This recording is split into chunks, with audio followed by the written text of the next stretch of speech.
Okay, so I found out what this means. Sonnets are from Shakespeare. The sonnet is in the Bible, were published in 1609. 150 psalms and 154 sonnets. Holy Sonnets, series of 19 devotional poems by John Donne that were published posthumous in 1633 is the first edition of Songs and Sonnets. So the three poems in the Bible are Psalms 40, 11-13, the Song of Solomon, 2:13, Lamentations 3, 22-23, and the most famous sonnet is 1 Sonnet 18. So these are poems about crying and cursing, blessing and loss, to move human beings by sonnets towards understanding, caring, questioning, and answering. And John Donne's Holy Sonnet 17, 12 sonnets were written in the first half of 1609 and the last 4 between the end of 1609 and 1611. 6 on the subject of death and judgment, 6 on God's love for humankind and the human obligation to love God and others in return. Sonnets' key people are William Shakespeare, James Fenton, Edna St. Vincent Millay, Harriet Monroe, and Joseph Blanco White. 5 major centuries for giants of renown, major poets, originating in the 13th century among the Sicilian school of courts.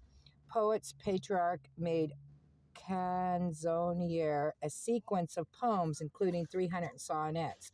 So this is really interesting. The first 8 lines of the Shakespearean sonnet is the octave. State a problem, ask a question, or express emotional tension.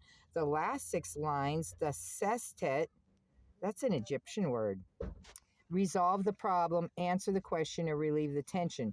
0110011, the octave is rhymed ABBAABBA. The rhyme scheme of the setet varies. It may be CDE, CDE, CD, CCDC, or CDE, DCE. The rhyme scheme of the English sonnet is, and look, so do you understand what's happening here? So let's go to the back here. It is not what we thought. A is 0, B is 1. So what does that make R? 17. Yes, we're doing it wrong. That's Q. It's R. So let's just go on. What they're saying here is that the mystical psalm structures of the Bible match. Okay, here I am. I'm having problems here. Match all the sonnets. So that's called English Sonneteers knew of this hidden poetry.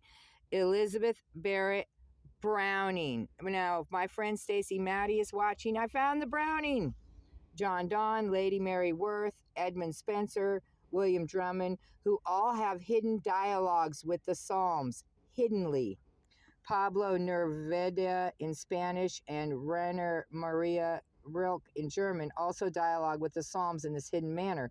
Like the Psalter book of Psalms, Shakespeare's sonnets are a unified group, a whole, a unit. We might consider the sonnets to be his psalter of fire. So check this out. First verse sonnet. From the fairest creatures we desire increase. This is William Shakespeare. That's in the Bible. When God saw his creatures, he commanded them to increase and multiply. The first 17 sonnets are called procreation sonnets. David's bright eyes are mentioned by Shakespeare immediately to begin the sonnets. David is omnipresent in his sonnets. He dances throughout Sonnet 1, where he is one of the fairest creatures. He has a tender air. His bright eyes are marveled at. He's too cruel. He's the world's fresh ornament. That means they all try to break him. He's the tender churl.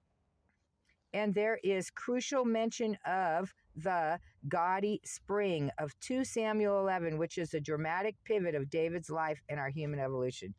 Yep, Shakespeare. Q. I'm saying it.